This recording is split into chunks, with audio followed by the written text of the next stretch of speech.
Ya, gimana kabarnya Ibu? Luar biasa. Puji Tuhan. Ya, Bu, Ibu kan apa berasal dari suku Minangkabau ya, Bu, dari Padang ya. Iya, benar sekali, Pak. Ya, mungkin bisa disapa dulu keluarga di sana dan juga ini sebagai bukti kepada penonton supaya jangan mereka mengatakan menuduh kalau kita ini merekayasa acara ini menghadirkan orang yang memang beragama Kristen tapi dikatakan bahwa ini adalah sesuatu yang bukan dari Kristen tapi berasal dari Islam. Jadi Ibu mungkin bisa sapa dulu dengan bahasa Padang kepada keluarga-keluarga yang ada di sana supaya penonton bisa yakin. Silakan Ibu. Boleh. Assalamualaikum untuk keluarga Ambo, orang kampung Ambo, orang Suli Ayi, ya. Kawan-kawan semoga gadang sadonyo, terutama ka ama Ambo di kampung, anak-anak Ambo, keponakan-keponakan Ambo, uni-uni Ambo yang di Jakarta, yang sangat Nita sayangi. Nita sangat sayang sama emak. Nita sayang Dalin, Nita sayang Iit. Nita pengen keluarga Nita membuka hati untuk melihat perbedaan mana orang yang sesat, mana orang yang sase atau mana lurui jalannya. Bisa dibedain kalau bisa buka hati sakete ama udah ambo, adi ambo, uni ambo, bukalah hati itu supaya dapat mencari emak yang sosek emak yang indah yo. Untuk kawan-kawan ambo sama gadang, ambo tahu 70% dari kawan-kawan ambo lah tahu nita lah ba pindah keyakinan yo. Ya ini buat keluarga kampung orang Suli Ayi, SAS Suli Ayi sepakat. Mama-mama yang di perantau yang di Kawang, Nita minta maaf.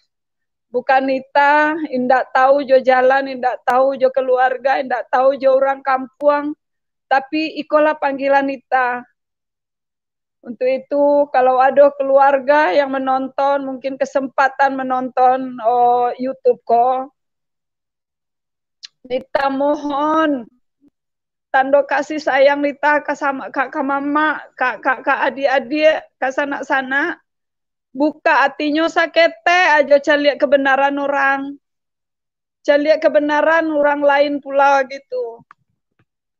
Itu aja pesan dari Nita untuk keluarga, untuk ama ambo yang ambo sangat sayang, dan untuk keluarga dan teman-teman semua, tetangga Nita yang dulu pernah bergaul dan berdekatan dengan Nita, yang ada di Tanah Abang, yang ada di Tomang, di Gang Harlan, yang ada di Cilengsi ya, di Cibubur, mungkin pernah mengenal Nita, bagaimana Nita dulunya. Nita bukan seorang yang berkeyakinan yang sembrono, tapi Nita mungkin kalau bisa bersaksi, kalau bisa dilihat masih ada yang hidup, yang ada yang punya kesempatan untuk melihat YouTube kok. Melihat YouTube ini biarlah menjadi saksi hidup bagi Nita, bagaimana Nita dulunya. Itu aja ya Pak. Baik, ya. Jadi itu satu pembuktian kepada teman-teman. Jadi tidak ada rekayasa sama sekali. Ibu Nita ini memang asli dari Padang, dari suku Minangkabau, ya. Dan mungkin juga Ibu bisa satu ayat Al-Quran yang Ibu dulu tahu, ya. Ibu mungkin bisa bacakan supaya tidak ada curiga bahwa Ibu adalah orang Kristen yang diseolah-olahkan bahwa ibu adalah Islam tapi sekarang pindah masuk Kristen. Satu ayat saja Bu sebagai pembuktian gitu kepada Boleh teman-teman Pak. supaya jelas ya. Silakan Ibu. Karena ini ayat dan surat pendek yang sangat berkesan sama Nita waktu Nita single parent ya. waktu Nita mau mencoba cari pekerjaan, banyak hal yang aneh-aneh, yang mau diperkosa, yang mau dizolimin, yang mau dimesumin sama orang-orang. Ini satu ayat yang Nita ingat, yang selalu Nita ucapkan, yaitu surat pendek, Kul auzu birabbin nas, malikin nas, ilahin nas, min syarril waswasil alazi wasbisu fi sudurin nas minal jinnati wan nas. Oke, terima kasih Bu. Halo Bu Nita, Iya Pak. bisa dengar? Ya, oke. Jadi itu teman-teman ya, bahwa Ibu Nita memang berlatar belakang Muslim dan beragama Islam ya. Nah, pada kesempatan ini ruang dan waktu kami berikan kepada Ibu Nita untuk silakan bersaksi bagaimana Ibu bisa beralih dari yang tadinya tidak percaya Tuhan Yesus, kemudian bagaimana prosesnya sehingga Ibu bisa meyakini bahwa Yesus itu adalah Tuhan. Silakan Ibu Nita. Oke, siap ya Pak. Iya, salam buat saudara-saudara semua, buat teman-teman. Halo, salam. Silakan. Begini ya, sebelum melanjutkan cerita ini, Nita mau berkisah sedikit masa kecil Nita. Nita itu orang kampung, orang desa, orang yang lugu. Kalau bahasa Jakartanya orang yang culun, sekolah, ya. Zaman Nita di antara teman-teman yang lain, Nita adalah anak kampung, anak seorang gadis yang terlambat puber. Jadi waktu Nita kecil tinggal di kampung, kerjaan Nita hanya mengaji dengan ajaran-ajaran yang Nita turutin dari ustadz-ustadz Nita yang hanya menghafal surat pendek, berlomba-lomba mengaji dengan segala tajwidnya. Nah, hanya sekedar itu aja dan berusaha menjadi anak yang baik, anak yang menurut, yang patuh kepada kedua orang tua, dan sehingga terbentuklah karakter Nita sebagai anak yang sangat membanggakan orang tua. Jadi sampai lulus dari SD sampai lulus SMP Nita di kampung, karena di kampung Nita waktu itu belum ada SMA negeri, yang ada hanya sekolah alia. Tapi karena Nita takut cepat-cepat dijodohin, Nita nggak mau sekolah alia. Karena kalau sekolah agama itu indetik, itu sekolah mencari jodoh. Jadi Nita takut untuk dijodoh-jodohin. Maka dari itu Nita sekolah ikut sama kakak ke Bengkulu, SMA di Bengkulu, dan sampai di situ pun sampai SMA lulus. Begitu lulus SMA pulang kampung, mau minta izin sama orang tua untuk kuliah, namun sampai di kampung dijodohin. Bukan kebetulan Nita dijodohin sama orang yang Nita nggak suka. Nah, namun karena sangat menghormati orang tua, Nita jalanin pernikahan Nita sampai 2 anak. Namun sampai 2 Nita waktu itu Nita yang masih umur 1 tahun kurang. Jadi dengan berjalannya single parent selama 4 tahun lebih kurang, dengan banyak getir, dengan banyak hal, pengalaman yang pahit, yang banyak hal seorang single parent yang dilecehkan orang lain, yang dianggap hal-hal negatif saja. Singkat cerita, Nita ketemu dengan jodoh Nita yang sekarang menjadi suami Nita, yaitu Pak Edi.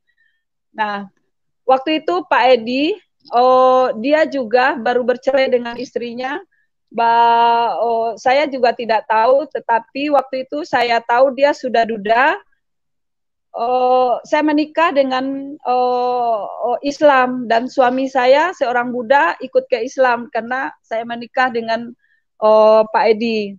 Namun setelah selesai menikah, karena suami juga seorang yang taat dengan Buddha, dia kembali dengan mengikuti ibadah cara Buddha. Namun bagi Nita saat itu, karena seorang Pak Edi itu adalah seorang suami yang sangat tekun dengan keyakinannya dengan agama Buddha, dan kebetulan waktu itu Nita tidak fanatik, dan Nita lebih baik lebih melihat kelebihan orang lain dan kebaikan orang lain. Saat itu Nita dan keluarga Nita sangat bangga dengan suami Nita. Waktu itu Nita punya bapak almarhum. Bapak itu adalah bapak yang seorang panutan di kampung, dan seorang nenek mama yang sangat disegenin oleh keponakan-ponakannya dan sangat berwibawa. Jadi waktu itu bapak Nita seorang pemangku fanatik dengan adat, sangat menghormati suami saya, Pak Edi. Karena apa? Selama ini punya menantu orang kampung, orang Islam yang benar-benar Islam yang kental. Tapi kalau di Islam itu surga itu adalah di telapak kaki ibu. Karena bagi anak yang soleh itu dibilang dia sangat mendengar orang tuanya. Itu dianjurkan mencuci kaki ibunya supaya mendapatkan surga. Tapi dari kami adik-beradik, dari kami keluarga, apalagi menantu, tidak pernah yang namanya mencuci kaki orang tua. Tetapi suami aku, Pak Edi, dia seorang Buddha yang tekun. Dia mengurus bapak kami beberapa bulan sakit. Suami saya itu sangat perhatian sama orang tua saya, sama bapak. Dan dia tidak segan-segan untuk cuci kaki bapak, untuk cebokin bapak. Maka dari itu, suami saya itu sangat menjadi menantu kesayangan oleh bapak. Namun, setelah saya punya anak kedua, selagi saya hamil anak kedua, dia tanya sama saya, yang menurut kamu Kristen sama Buddha bagus mana? Nah, waktu itulah awal dari pertobatan saya, karena telah membiarkan suami saya begitu aja gitu. Karena nikah dengan Islam, terus dia kembali lagi ke Buddha, bagi saya waktu itu nggak apa-apa. Begitu saya lagi hamil, lagi ngidam berat, dia nanya sama saya, Kristen sama Buddha bagus mana? Saat itu saya seperti disambar petir, dan saya ngobrol sama dia kebetulan sekolah di UI, ya Pak? Ya, bisa diulang Bu? Pas yang jadi disambar waktu petir. Itu pas ya. Waktu itu pas suami bertanya kepada saya, ini saya ngomong aja ya Pak, sampai saat ini kami masih panggil yang sama suami ya. Jadi yang menurut kamu Kristen sama Buddha bagus mana? Jadi waktu mendengar itu saya seperti disambar petir. Kenapa? Saya menyesal, saya marah. Kenapa saya waktu dia balik lagi ke Buddha, kenapa saya nggak cegah gitu? Nah, tapi tiba-tiba dia mau ke Kristen.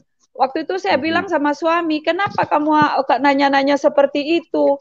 Ya bagus Islam lah, kamu kan udah Islam, kenapa nanya Kristen? Saya bilang gitu. Terus singkat cerita, suami saya memang kalau dia punya keinginan, tidak ada yang bisa larang gitu. Terus dia terus kejar-kejar, cari gereja, cari ibadah. Nah, sejak itulah awal dari keributan kami berumah tangga, gitu. Jadi kami sering bertengkar, sering ribut, gara-gara suami saya selalu ajakin saya kalau diajak ke rumah temennya, selalu di sana ada ibadah. Diajak acara ulang tahun selalu ada ibadah. Saya merasa dia mau membohongi saya, dia menipu saya, dia mau mengkristenin saya. Sampai di situ saya marah gitu. Saya marah sama dia gitu. Terus tapi disitulah saya banyak bertanya kepada ustadz-ustadz, guru-guru bimbingan saya, dan sama kakak saya. Kebetulan kakak saya waktu itu rajin di pengajian juga dan punya kelompok pengajian.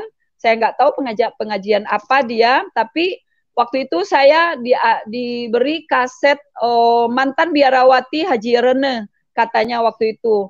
Dan saya dikasih kaset yang judulnya Islam Dihujat. Terus saya juga beli bukunya sampai saya paham banget kalau kekristenan itu tidak benar. Tuhan orang Kristen itu 3. Disitulah saya tahu.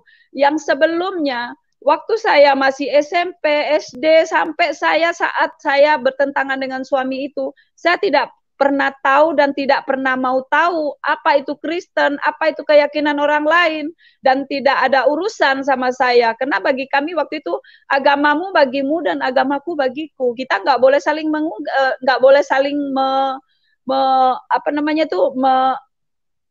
tidak boleh saling mengutik-ngutik gitu.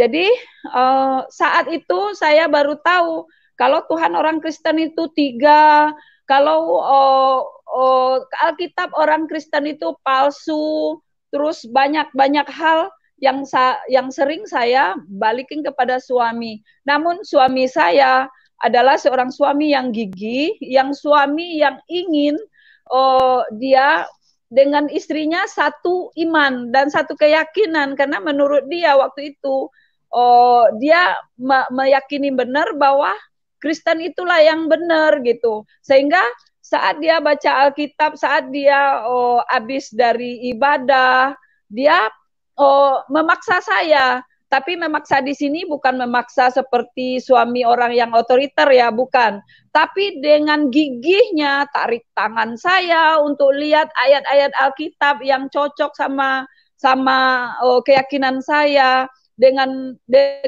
gigih setiap hari hampir 24 jam itu ya. Ini bukan bohong, bukan sekedar cerita ya. Tapi memang ini kejadiannya. 24 jam maksudnya. Kalau saya ini saya mau kasih tahu, sejak suami saya ke Kristen itu, saya menekuni seluruh program keagamaan saya, seperti sholat duha, seperti sholat sunnah, zikir, baca, pokoknya sholat tahajud, sholat istiqoroh, pokoknya semua saya jalanin. Ya, semua saya jalanin. Terus, tapi yang namanya kalau habis sholat, dia selalu, kalau saya lagi sholat tahajud malam-malam, dia datang dekat-dekat sama saya. Yang kita doa sama-sama ya, kita doa sama-sama ya, kamu panggilnya Allah, aku panggilnya Yesus. Sedangkan menurut keyakinan saya waktu itu sholat tahajud itu tidak boleh ada orang satupun yang tahu. Tapi suami saya memaksakan saya selalu, setiap saya mau sholat diam-diam, dia selalu ada di samping aku, udah kepengen duduk di tempat aku. Jadi aku marah, aku ambil Alkitabnya, aku buang, aku lempar gitu. Jadi selalu begitu.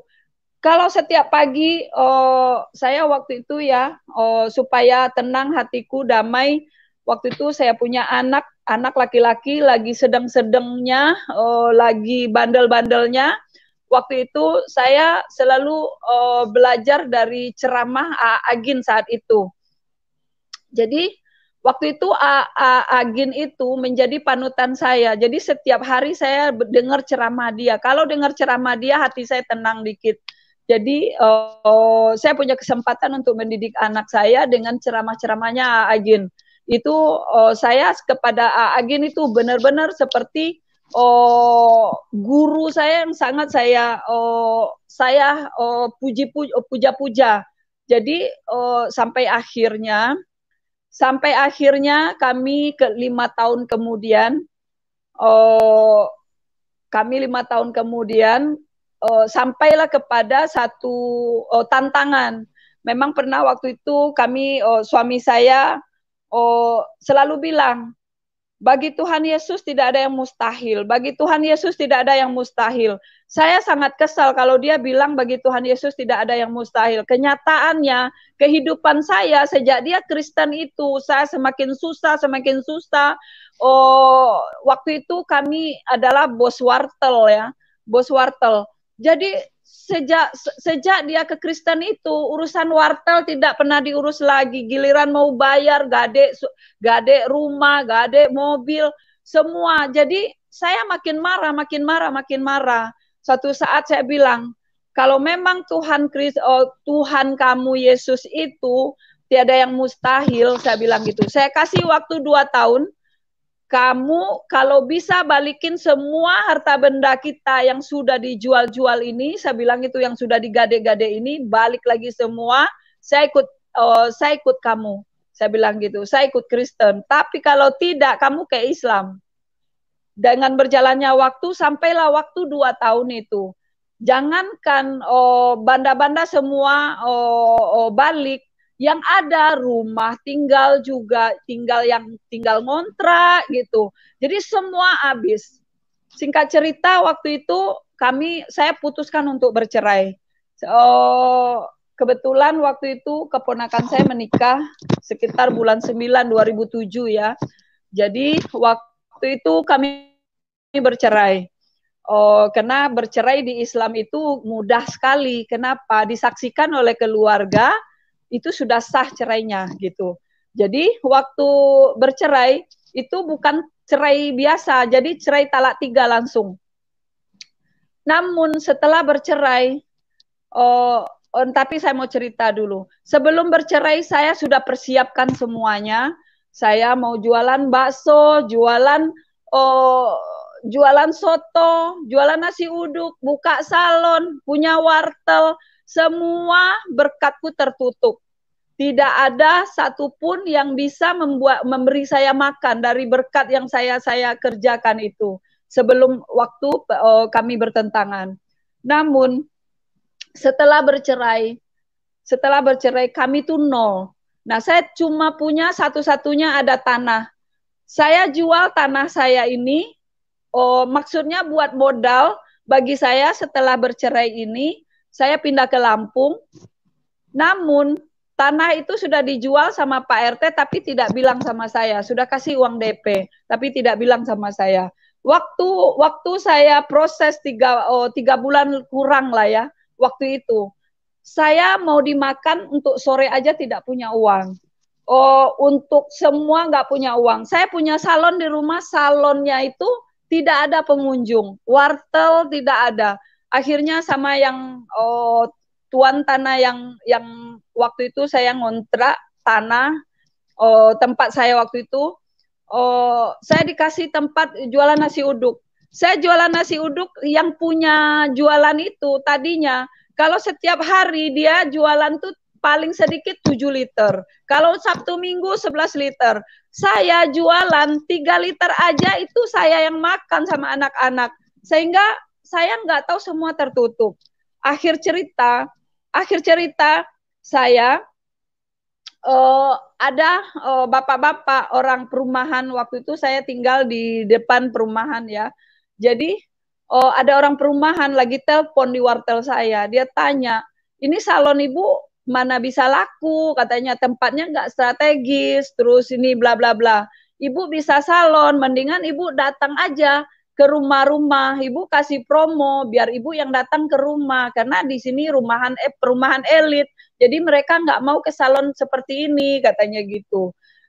Saya aminin, saya senang gitu dikasih peluang seperti itu. Nah, suatu saat saya tiba-tiba ditelepon sama si bapak ini, ibu bisa massage istri saya. Karena saya senang, saya nggak lihat-lihat lagi ini orang mau ngebohongin saya apa serius gitu. Karena memang bagi saya waktu itu saya harus punya uang buat anak saya nanti makan sore gitu. Jadi waktu saya datang dijemput sama dia, dibawa ke rumahnya, ternyata di rumahnya saya mau dimesumin gitu loh. Jadi waktu itu Saya karena memang saya udah dewasa ya, single parent 5 tahun cukup punya keahlian untuk mengalihkan pikiran mesum seorang laki-laki itu. Jadi saya bebas dari hal itu. Namun sampai di rumah saya menyesal. Kenapa sih nggak saya iniin aja, saya mau aja. Toh saya nggak punya uang hari ini. Kalau saya mau pasti saya dikasih uang gitu loh. Namun setelah itu sampai saya di situ saya marah sama diri saya. Saya marah sama diri saya.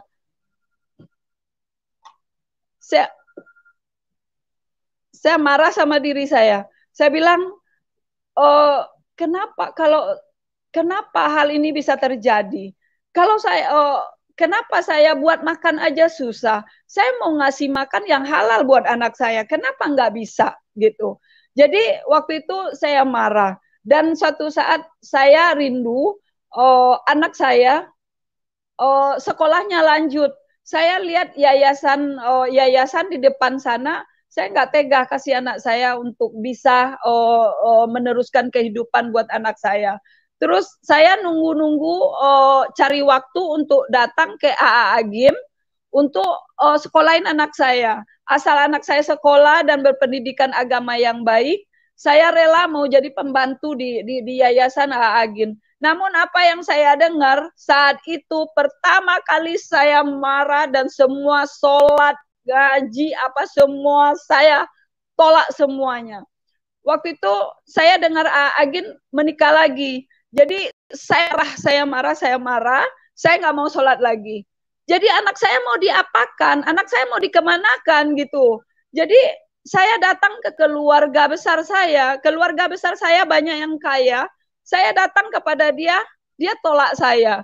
Saya datang ke Lampung kepada saudara saya, dia tolak saya. Tolaknya bukan secara kasar, tapi secara halus, banyak alasan gitu loh. Jadi akhirnya saya marah sama diri saya marah dengan keadaan saya menyesali semua, saya menyesal menikah, saya menyesal bercerai, saya menyesal.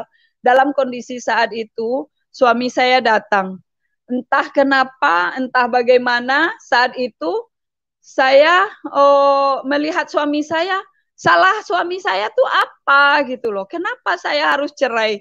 Kalau saya neko-neko, saya macam-macam, lah bukannya saya tetap masuk neraka? Ya udah deh, daripada saya masuk neraka, mendingan saya masuk surganya suami saya aja gitu loh. Jadi begitu waktu itu saya berpikir begitu, saya langsung ajak suami saya. Saya bilang, yang saya nggak sanggup sendirian, saya nggak kuat kalau kondisi kayak gini. Saya nggak tega lihat anak-anak. Saya bilang gitu. Saya mau taruh anak-anak di yayasan, aku nggak kuat lihat anak-anak di dalam sana. Saya bilang gitu, makannya, bajunya, nyeker. Saya bilang gitu, saya nggak kuat yang. Terus suami saya tanya, kamu mau apa dari aku yang? Saya bilang, kita rujuk aja yang. Langsung dia teriak, puji Tuhan, puji Tuhan, puji Tuhan. Aku sayang sama istri aku Tuhan, katanya gitu. Apa yang telah engkau persatukan, tidak ada yang bisa memisahkan lagi, katanya gitu. Terus dia peluk saya, waktu itu saya merasakan saya nggak mau pisah dengan suami saya. Saya nggak mau pisah dengan suami saya. Ngapain saya pisah? Ngapain saya hidup janda lagi? Saya udah cukup 5 tahun jadi janda. Kalau dulu saya punya anak hanya 2, jadi janda aja susah. Apalagi anak 4. Keluarga saya, saudara saya berniat mengawinkan saya lagi dengan Pak Haji. Saya bilang, aduh, anak saya 4, 2 bapaknya beda lagi. Saya nggak tahan. Kalau mengingat malunya gitu loh anak saya. Bapaknya beda-beda. Saya bilang, lebih parah dari kucing. Saya bilang gitu. Akhirnya, saya ambil keputusan saya merujuk dengan suami saya. Cuma waktu itu ada tersirat dalam pikiran saya, kalau saya rujuk, saya nggak mau ribut lagi gara-gara agama gitu loh. Terus kalau saya ribut lagi, kalau dia ngajak saya lagi, pergi-pergi lagi, terus nanti saya ribut-ribut lagi, terus terlintas lagi di pikiran saya, ya udah, saya nggak mau fanatik banget lagi gitu. saya nggak mau fanatik lagi. Makanya waktu itu saya ambil keputusan dengan suami untuk saya rujuk lagi. Dan puji Tuhan, cuma ada satu hal yang lucu ya waktu itu. Menurut pikiran saya pribadi, saya tanya sama suami saya, yang kalau kita rujuk lagi, secara Islam kita tinggal datang ke keluarga saya, kayaknya seperti itu gitu loh. Tapi kalau secara Kristen, kalau kita nikah lagi boleh nggak? Tapi aku nggak Kristen, aku tetap Islam. Terus suami saya waktu itu dia bohong sekali-kalinya katanya. Dia bilang dia nggak ngerti. Kalau begitu saya nggak tahu yang kata suami saya begitu. Akhirnya kalau gini gimana? Kita ke Pak Andi yuk. Nah, Pak Andi ini beliau adalah pensiunan kolonel polisi. Jadi Pak Andi inilah yang sering mendamaikan kami kalau kami ribut masalah agama. Dan Pak Andi inilah satu sosok bagi saya, seorang bapak yang baik bagi saya, yang sabar bagi saya, dan benar-benar menjadi panutan saya, suami istri. Jadi waktu itu Pak Andi ngajak kami ke Indo-Passion, Pak Timotius Sardono. Jadi waktu kami diajak ke Pak Timotius Sardono, apa satu yang mendelik di hati saya begini, Pak Timotius kasih contoh begini. Waktu itu dia tanya saya, kalau menurut Ibu yang berkuasa di bangsa Indonesia siapa? Saya jawab presiden, Pak. Waktu itu Presiden SBY ya, Pak ya. Jadi kalau menurut kalau menurut Ibu SBY itu berkuasa nggak di Indonesia? Saya bilang berkuasa dong Pak gitu. Terus kalau menurut Ibu karena dia berkuasa, dia boleh nggak kalau jadi sopir taksi katanya. Terus saya diam, terus saya pikir-pikir, oh ya boleh kali, kan dia berkuasa. Saya bilang begitu kan. Terus dia balik pertanyaannya, kalau menurut Ibu, kalau sopir taksi ingin jadi presiden boleh nggak? Saya ketawa ya kan, artinya saya nggak setuju gitu kan. Akhirnya dia menerangkan bagi itu. Ibu percaya kalau Tuhan Yesus, kalau Allah itu Maha Esa, percaya, saya bilang, karena memang seperti itu. Kalau Allah itu Maha Kuasa, saya bilang iya, Maha Kuasa. Nah, kalau menurut Ibu, kalau orang berkuasa, kalau dia menjadi manusia, menurut Ibu, boleh nggak kira-kira katanya gitu. Terus saya berpikir, oh iya ya gitu loh. Nah, waktu itu dengan bahasa seperti itu, saya mulai terbuka dan saya mulai berpikir gitu. Nah, itu Pak awalnya. Iya, Bu. Iya.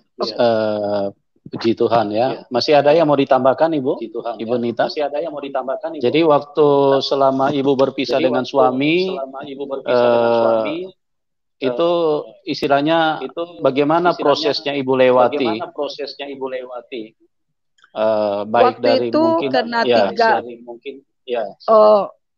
menurut saya waktu itu 3 bulan itu cukup waktu yang lama Pak. Karena kami tanpa uang, tanpa anak 6 kami tidak punya dana sama sekali, duit habis sama sekali. Jadi untuk makan sore aja saya tidak punya uang gitu loh. Jadi untuk 3 bulan itu cukup lama. Saya sudah datang ke keluarga besar saya.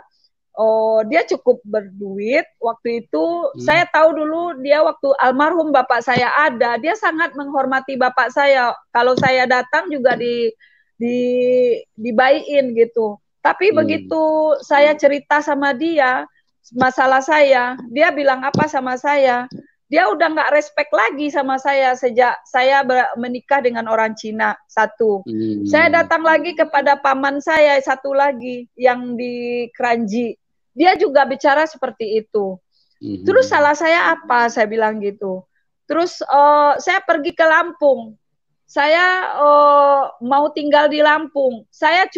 Saudara saya di Lampung itu, waktu itu dia cukup kaya. Dia punya kontrakan, punya toko banyak gitu loh. Saya tidak berniat untuk meminjam kepada dia. Hanya saya berniat ke sana, kalau boleh, kalau dia tawarin, saya hanya tinggal gratis di rumah kontrakan dia. Hanya itu saja niat saya.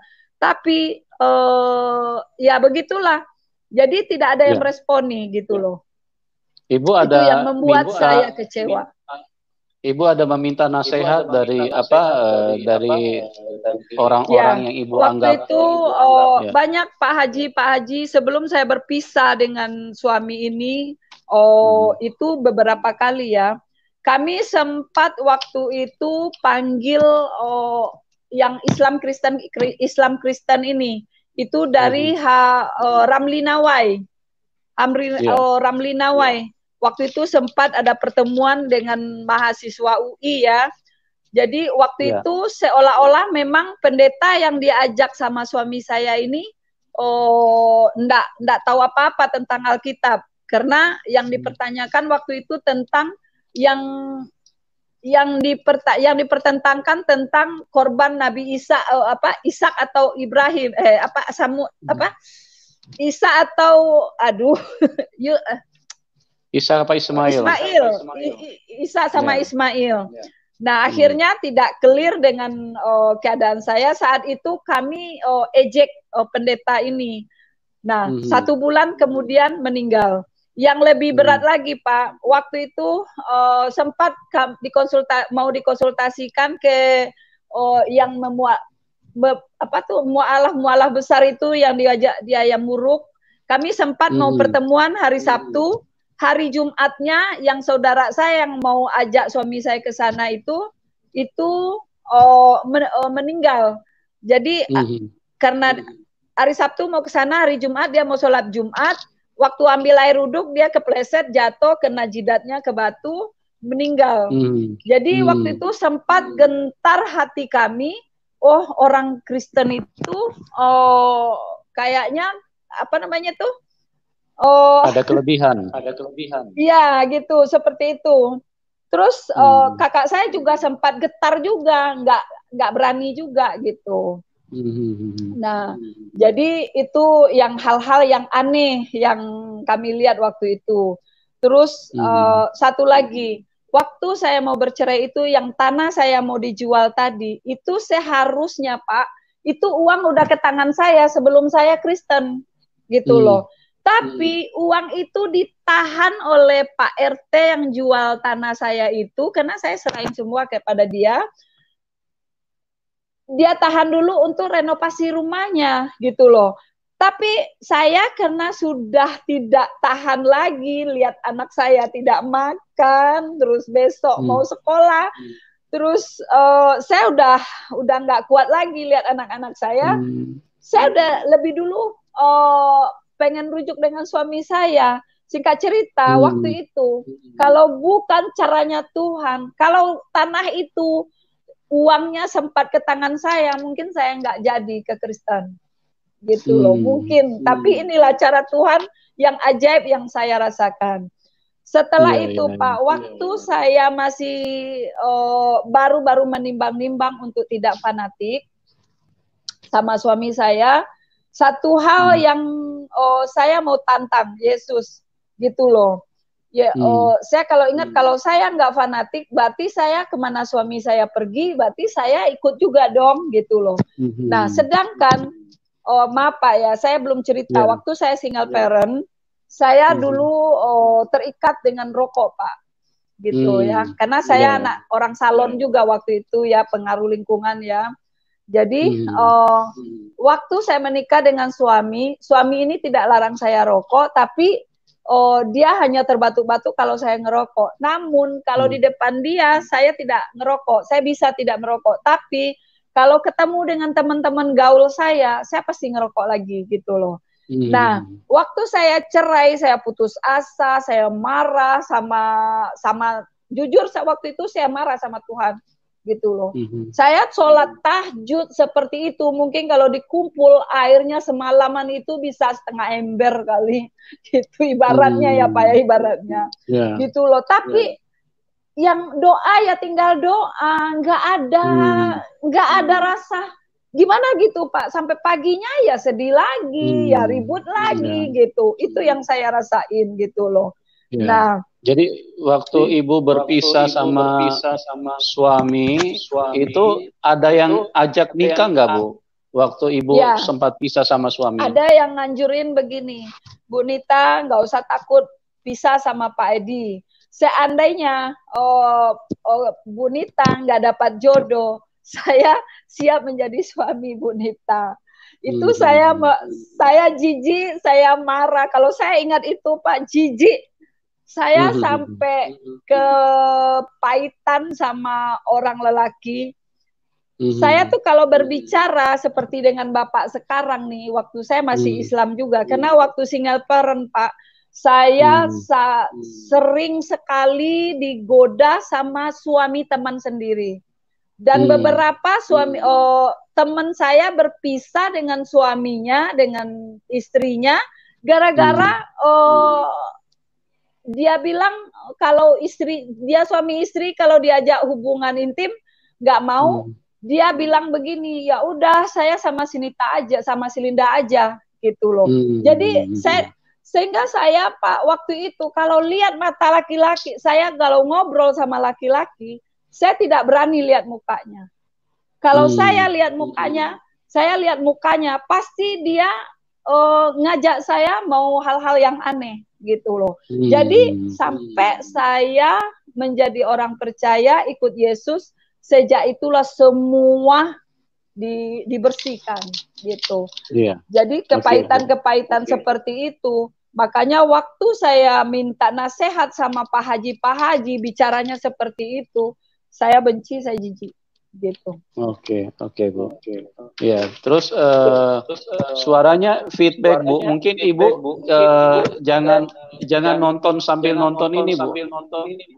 Oh ya. Sambil nonton video. Jadi ini suaranya feedback Bu. Oke. Ya, jadi fokus ke kamera aja ya Bu. Kayak ini. Oke. Iya. Ya, baik Bu. Ya, oke, puji Tuhan. Oke Bu,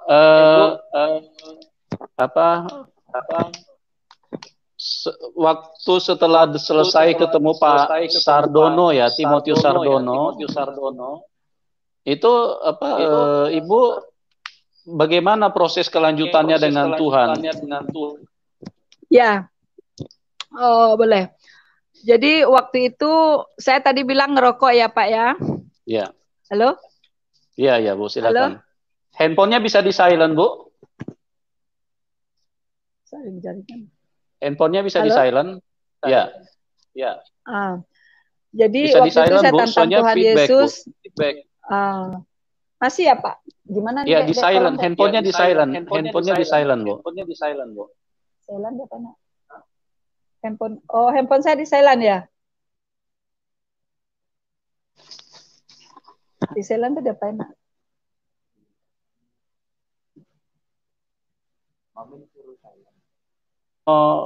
Handphonenya Ibu lagi nonton video. Handphone itu yang dimatiin Bu. Iya udah Pak, udah. Sudah dimatiin? Udah Pak. Oh ya, cuman masih agak feedback ya. Ya. Feedback suaranya, jadi mantul ya. Balik lagi. Iya. Sebentar ya Bu, kita lagi coba ini, perbaiki perangkatnya dulu gitu. Ya. Ya halo. Oke Pak. Halo. Ya, coba diteruskan aja Bu. Jadi, ya. Jadi waktu saya tantang Yesus, kalau benar Tuhan Yesus, kalau benar Engkau Yesus Tuhan, bisa nggak buat saya berhenti merokok? Saat itu saya lagi ngerokok Pak. Jadi pas saya lagi ngerokok, begitu saya ngomong sama Yesus, kalau memang Engkau Tuhan, bisa nggak saya bikin saya merokok? Saat itu juga saya apa sih namanya ya? Kalau bahasa Padang kesadaan, apa sih namanya tuh? Mengalami kuasa. Kayak hisap ke hidung Pak, asap rokok itu. Nah saat itu langsung kayak hisap ke hidung, kepala saya sakit, terus cium asap rokok itu bau, pengen muntah, dan saya sampai muntah-muntah juga waktu itu. Nah, sampai saat sekarang, puji Tuhan, itu yang satu. Kedua, Pak, begitu keluarga saya kasih tahu, kepada kakak saya yang pertama. Saya bilang, Uni, nih aku mau balik lagi aja sama Edi. Uni saya yang paling tua. Uni saya bilang begini, Uni nggak bisa ngomong apa-apa, kamu kan anaknya banyak, Uni juga nggak mampu bantu kamu. Nah, kalau kamu pisah sama Edi, Uni juga nggak tega lihat anak kamu. Tapi kalau kamu cerai sama, kalau Uni suruh kamu bersatu lagi, Uni juga takut sama yang lain. Itu kata kakak saya yang pertama. Begitu saya bicara kepada kakak saya yang anaknya, tadi yang kasih saya video Haji Irene itu, dia langsung marah, dia langsung datangin ke rumah saya. Pas waktu itu hari Selasa, saya hari Senin telepon dia, saya bilang saya mau rujuk sama Edi. Dia langsung bilang begini, kamu nggak ada rujuk-rujuk, kamu sudah cerai sama Edi. Sejak Edi Kristen, kamu sudah cerai, sudah zina, katanya begitu. Tapi karena saya punya prinsip sendiri, saya yang ngejalani hidup saya sendiri, saya nggak dengerin omongan kakak saya. Tapi kakak saya datang ke rumah dan bawa rombongan, marah-marah, Pak. Jadi waktu dia marah-marah, kalau biasanya nggak ada urusan dia dengan marah seperti itu gitu loh. Saya pasti marah balik, Pak, gitu loh. Saya pasti marah balik gitu loh. Tapi waktu itu saya dari mulut saya cuma bicara, padahal saya belum percaya Yesus, Pak. Saya belum percaya Yesus. Saya cuma bilang, kok lidah saya tuh ngomong Yesus, Yesus, Yesus gitu. Tapi begitu ngomong Yesus, kakak saya itu langsung diem. Jadi dia cuma ajak balik semua keluarga gitu loh. Nggak jadi marah meledak. Jadi kami nggak jadi ribut. Terus itu mujizat yang kedua. Setelah itu apa tadi ya? Mujizat selanjutnya apalagi itu? Sehingga membuat ibu menjadi yakin bahwa Yesus itu adalah Tuhan. Mujizat selanjutnya, setelah saya tidak fanatik lagi sama suami, saya kebetulan waktu itu ada full gospel, mungkin pernah Bapak dengar full gospel ya Pak ya? Tahu. Full gospel ini mengadakan acara seminar suami istri Pak di Puncak di Hotel Yasmin. Jadi waktu saya diajak kan masih ruang masih jam-jam istirahat ya, jam-jam masih belum dimulai ya Pak. Waktu di kantin di restoran itu ngomong, ada beberapa pendeta, waktu itu Pak Yosep namanya. Pak Yosep ini lagi sharing firman sama temennya. Pertama kali yang aku dengar begini, pada mulanya manusia jatuh ke dalam dosa, bertobat, berdosa lagi, bertobat lagi. Jadi waktu itu tiba-tiba saya langsung, itu diri saya gitu loh. Itu diri saya gitu loh. Jadi itu yang saya alamin waktu itu. Terus sampai malam pas ada acara, pas ibadah, saya ikut. Nah, waktu ibadah itu kan waktu penyembahan, ada puji-pujian, Yesus engkaulah Tuhan. Jadi waktu bilang Yesus adalah Tuhan, saya ingin panggil dia Tuhan, tapi hati dalam saya takut kafir gitu loh, takut dosa gitu loh. Jadi tapi keinginan hati saya ingin mau panggil Yesus Tuhan, tapi ada yang menolak gitu loh. Nah, waktu itu yang menurut kekristenan itu manifestasi ya namanya ya Pak ya. Jadi waktu itu saya dilayani sama Pak Timotius Sardono dengan Bu Indri. Beliau suami istri kan Pak ya. Jadi waktu beliau melayani saya itu sampai jam 3 pagi Pak. Beliau melayani saya dengan suami gitu ya. Nah, itu yang kedua Pak. Yang ketiga, yang berkesan sekali waktu itu karena saya sudah tidak fanatik lagi, tidak, pokoknya apa aja suami saya aja saya mau. Waktu itu ada pertemuan di Full Gospel yang di Tomang Ceter. Begitu, bukan kebetulan, entah bagaimana, waktu itu sebenarnya itu adalah lagi pemuritan, Pak. Nah, waktu pemuritan itu saya cuma saya ikut di dalamnya. Yang satu saya salut ya kepada orang-orang Kristen itu, yang Full Gospel yang ada di Tomang Ceter itu orang-orang hebat seperti Pak Rudi Sirapanji, Pak Hendrik, Pak apa namanya tuh, yang orang-orang yang puji Tuhan dikasih keberuntungan dengan materinya ya Pak ya. Terus mereka juga rohani sekali gitu. Saya bilang begini, dulu waktu saya bertentangan dengan suami, waktu diajarin Aji Irene itu, sebego-begonya manusia di muka bumi ini, ya, tapi paling bego orang Kristen di dunia. Paling bego orang Kristen katanya. Kenapa? Karena dia menuhankan Isa Masih binti Maryam sebagai Tuhan. Itu yang saya tahu dari Haji Irene. Tapi saat itu, loh, kok orang Kristen ini tahu ya di mana Nabi Ibrahim itu tahu dia pasal berapa, nama suratnya apa gitu loh. Terus Nabi Daud dia juga tahu, karena bagi saya waktu itu Daud itu adalah nabi ya Pak ya. Jadi dia tahu Nabi Daud di mana, Salomo di mana gitu loh. Tapi kok saya orang Islam yang dari kecil saya masih prasekolah, saya udah kataman Al-Quran gitu loh. Tapi saya nggak tahu gitu loh. Yang namanya Nabi Muhammad aja saya nggak hafal di ayat berapa, surat berapa, saya nggak hafal gitu loh. Tapi kok orang Kristen yang dibilang bego itu kok dia tahu semua ya ayatnya. Begitu saya dengar begitu, saya malu Pak. Saya malu dengan perkataan-perkataan saya kepada suami saya, termasuk kepada Pak Andi. Saya suka nyeplos aja kalau ngomong sama Pak Andi ini. Tapi karena Pak Andi ini orangnya rendah hati, padahal dia pensiunan kolonel polisi loh Pak gitu loh. Tapi dia rendah hati sama saya, dia nggak pernah suara keras gitu, selalu lembut sama saya. Jadi sampai di rumah Pak, sampai di rumah kan ada Alkitab suami besar sekali, ada Alkitabnya beberapa biji, banyak dia punya Alkitab. Saya ambil yang besar.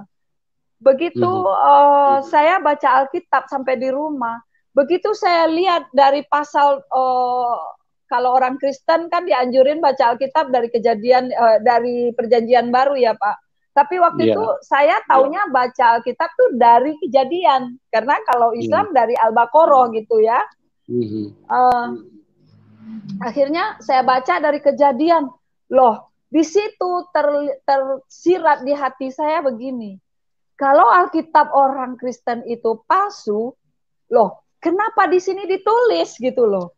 Di sini ada sampai dari Adam sampai Nuh sampai Musa sampai ya Abraham sampai semua itu ada gitu, terang sekali gitu loh. Waktu saya baca Alkitab itu, dulu saya waktu di Islam, kenapa kami orang Islam yang umum ya, kami nggak ngerti Pak. Kalau kami mau tahu pengajian-pengajian itu kami harus ngaji terikat dulu. Itu menurut orang tua saya dulu ya, harus ngaji terikat dulu. Tapi begitu baca Alkitab, saya baru ayat pertama aja tuh seperti, aduh,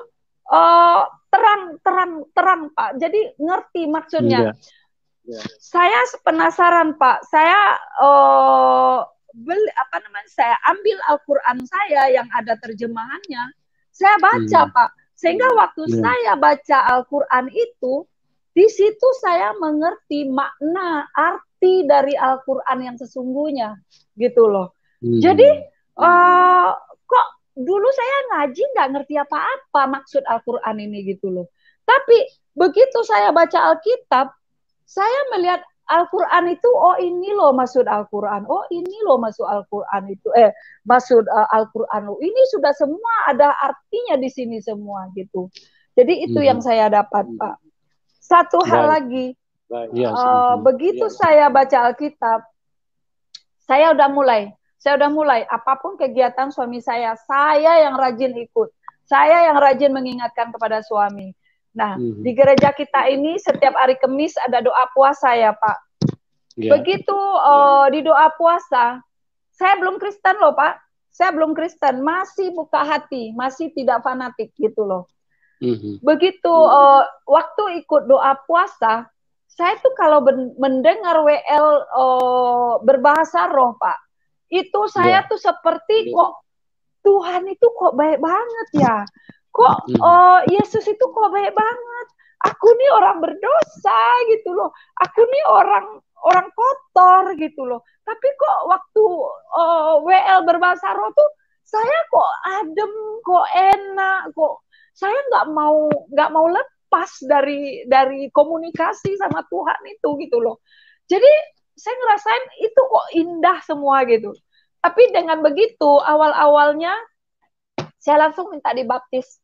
Sehingga pendeta kami waktu itu dia kaget, dia shock gitu loh.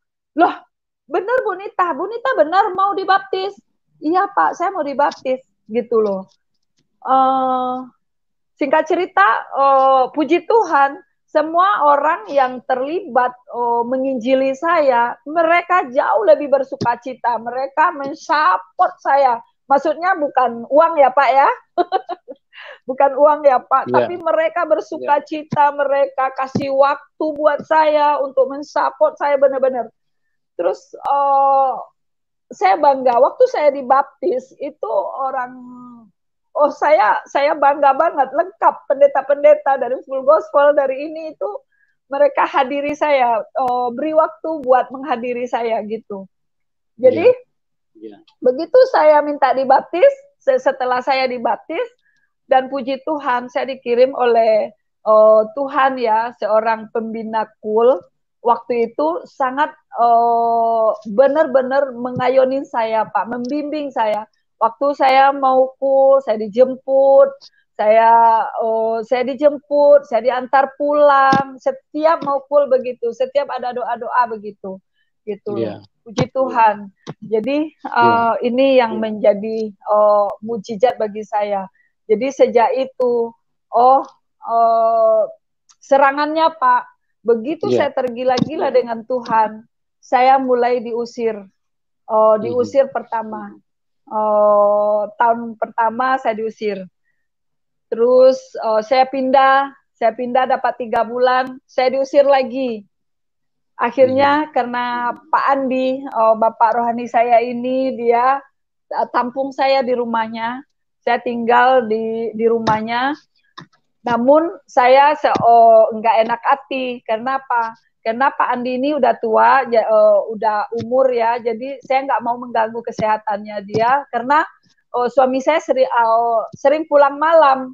Karena memang Jakarta, Cibubur itu kan lumayan jauh ya Pak. Jadi kalau habis aktivitas apa aja, selalu pulangnya malam nyampe di rumah. Jadi saya nggak enak hati, saya nggak mau mengganggu untuk kesehatan Bapak. Akhirnya saya pindah lagi. Saya pindah, dapat 3 bulan, saya diusir lagi. Gitu loh. Puji Tuhan, begitu ya waktu itu saya bersyukur.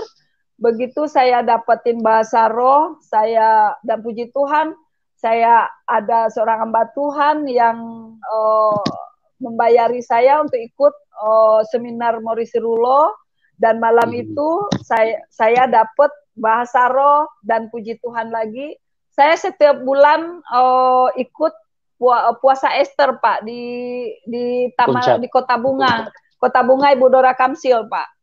Jadi setiap bulan, dan puji Tuhan, saya sangat dituntun oleh Roh Kudus. Disitulah roh saya menyala-nyala, gitu.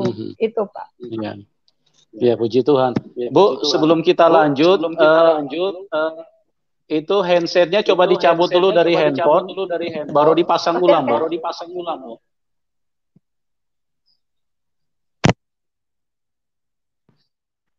Pasang lagi ya Pak? Iya, pasang lagi Bu, pasang lagi. Oke. Bisa dengar Bu? Oke Pak, oke. Ya, itu sudah bagus Bu, sudah nggak feedback. Ya, puji Tuhan ya Bu, luar biasa ya, bagaimana kuasa Roh Kudus yang mengubahkan Ibu, menjamah Ibu. Cuma sebelum kita masuk ke ruang interaksi Bu, diskusi, tanya jawab, saya mau tanya dulu nih Bu, jadi kapan Ibu mulai bisa mengucapkan Tuhan Yesus itu? Kan Ibu tadi bilang, waktu dengar lagu itu mau mengucapkan Tuhan Yesus itu kan takut nanti dibilang, takut Ibu jadi kafir gitu loh. Nah, kapan Habis Ibu pertama didoakan, kali? setelah didoakan sama Pak Timotius malam-malam itu, besoknya udah bisa Pak, langsung. Oh, udah bisa. Kan 3 Sudah hari tidak, seminarnya itu kan 3 hari. ya, jadi tidak ada lagi rasa ini ya, nanti jadi kafir atau apa gitu ya, sudah bebas ya Bu ya. Enggak bebas Ya, langsung. ya, puji Tuhan ya teman-teman, inilah salah satu kisah lagi bagaimana kuasa Roh Kudus yang begitu ajaib, yang begitu sempurna, begitu hebat, yang mengasihi setiap manusia, siapapun yang mau buka hati, Tuhan akan masuk ya. Jadi siapapun yang mau mencari kebenaran pasti akan berjumpa dengan kebenaran. Karena Tuhan Yesus adalah Tuhan yang hidup. Bukan hanya sekedar dituhankan, bukan hanya pribadi yang tidak jelas, yang tidak bisa dirasakan, tapi dia adalah Tuhan yang memang benar-benar Tuhan dari sononya. Jadi kalau kita buka hati, pasti Roh Kudus akan bekerja. Tapi kalau kita selalu ingin membenarkan hidup kita, berarti kita merasa tidak perlu kepada Tuhan. Nah, inilah yang membuat Roh Kudus tidak bisa masuk. Inilah yang terjadi kalau orang yang terus ingin membenarkan dirinya.